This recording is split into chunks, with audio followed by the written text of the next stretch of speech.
as good a time as any. Welcome back, all 19 subscribers that I have. Well, last Motovlog I was talking about how I can never seem to remember my topics during the day to talk about while I'm on the bike, but this time I held my promise to myself and wrote it down, wrote that shit down, wrote it down, at least some of it. I remember I had something else that I wanted to talk about, but I already forgot, so before I could write it down. But I did write down one thing, and that is to talk about, oh shit,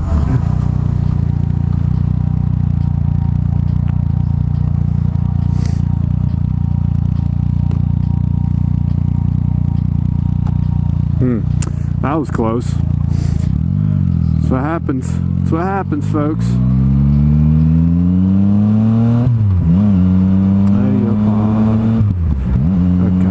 Oh, they got nervous. Woo! That's the first time I've actually locked up my front wheel.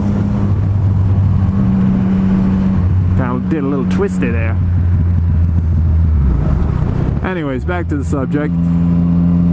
So I was going to talk about the GoPro Hero. I have not gotten one, and I'm just going to give my my initial impressions of the GoPro Hero. Little piece of ass. Listen to music too, so I might start just spewing out lyrics, which I can never seem to remember. Yeah, so the GoPro 4, let's talk about it. GoPro 4 just came out about a week, maybe 2 weeks ago. Yeah, 2 weeks ago. And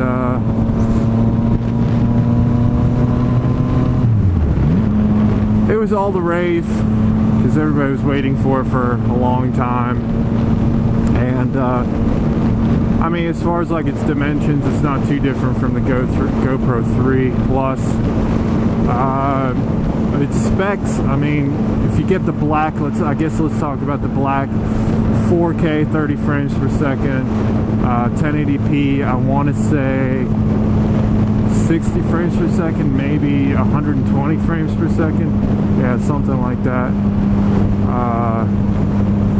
Yeah, I think it's 120. I think 2.7K, 60 frames per second. But anyways, so those are the specs, and I mean, I'm not gonna do like a review of it or anything like that, because I haven't even used it. But just based off some YouTube videos I've been watching, the people actually using the camera and everything, I think probably its biggest selling point and probably its biggest drawback is 4K. Everybody's really excited about, you know, going like 4 times super definition and all that jazz. Hold on here. I got to turn. Figure out if these guys are turning. They are, but I'm going to turn before them. Boom, bitch.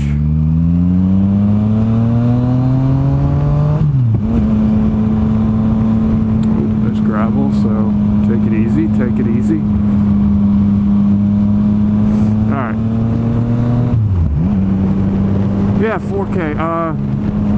So everybody's, you know, ranting and raving about 4K, because I mean, it's cool. It's really like, if you look at videos and stuff, and you know, you're able to look at 4K videos, it looks really good.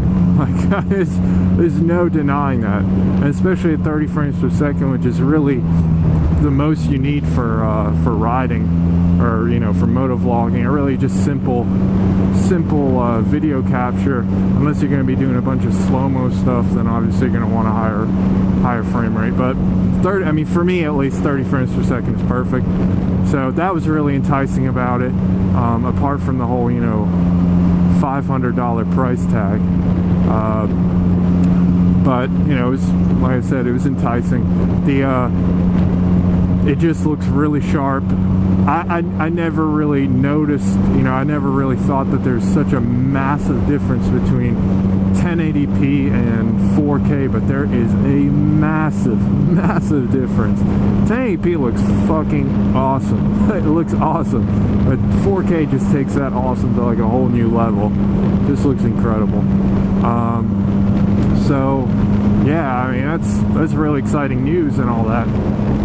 Now that's the positive. That's the awesome pro, you know, everybody's talking about. It's really exciting and all that joy, all that jazz. The only issue is that hardware hasn't really, you know, just normal day-to-day hardware that people have in their homes, their computers, just can't handle 4K. It just can't. Like, okay, maybe you got internet speeds that are high enough to you know, load a 4K video. Once you start playing it, guess what's going to happen if you don't have good enough graphics card or CPU or whatever? It's just gonna stutter a lot. It's not going to be a smooth video.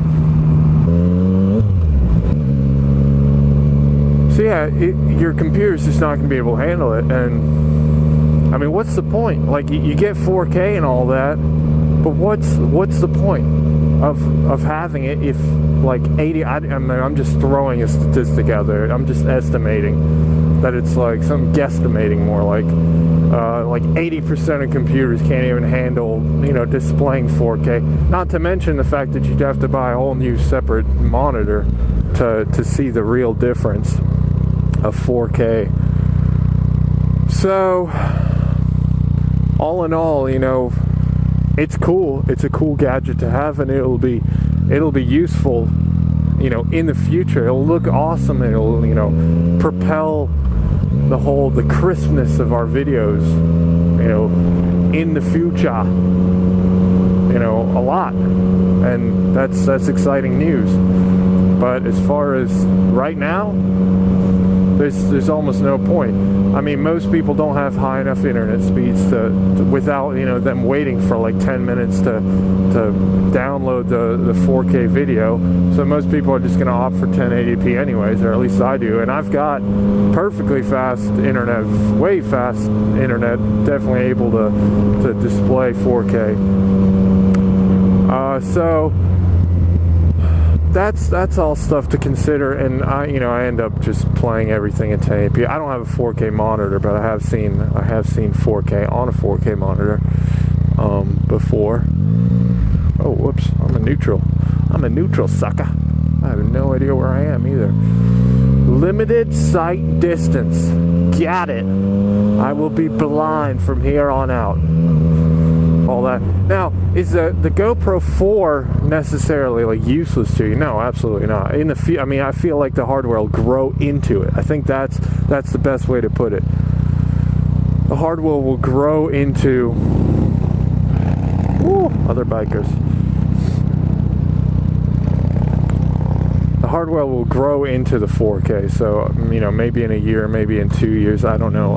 I can't predict that, but considering hardware is growing really quickly. I don't know, I read somewhere it's like exponential, but I could be wrong about that.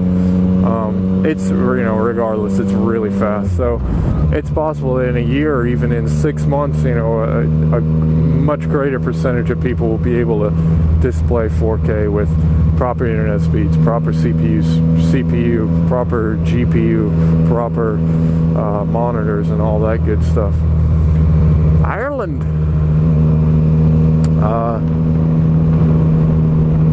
What else? Oh yeah, so why would you want to get the Hero 4? Okay, the clarity of the 1080p itself, the sharpness of the 1080p itself is a little sharper. I mean, at least that's what I saw in the videos. I don't know what everybody's talking about with the whole it's got better low light. I've watched, you know, great comparison videos, 1080p, I think, what is it, 60 frames per second, low light, and I couldn't tell a difference. If there's a difference, it is negligible, and it might even be in the GoPro 3 Plus favor. I don't know, but it, you know, there's just not enough there. But hey, I mean, if you want to buy the GoPro 4 Black for the future potential, absolutely go for it, you know. Or, you know, shoot 4K video for yourself. What the hell, you know? What the hey? Man, I'm really getting myself lost just talking and not paying attention to where I'm going. Oh well. I guess that's part of the adventure, isn't it? Yeah, so my opinion, without going into the specs too much, 4K, oh shit, stop sign right there. That's the second time I've had to stop urgently or quickly or whatever. Fucking hey. I guess that's my cue to pay attention more. Or limited sight distance, as they put it. Let's see. Ooh, that looks fun. So yeah, GoPro 4, my opinion, not worth it right now, but it will be worth it in the future. Not much else to say. Probably made this video longer than I really needed to be. Deuces! Meow, meow, meow, meow, meow, meow, meow, bow, down, now, now, now, now, now, now, now, now, now, now.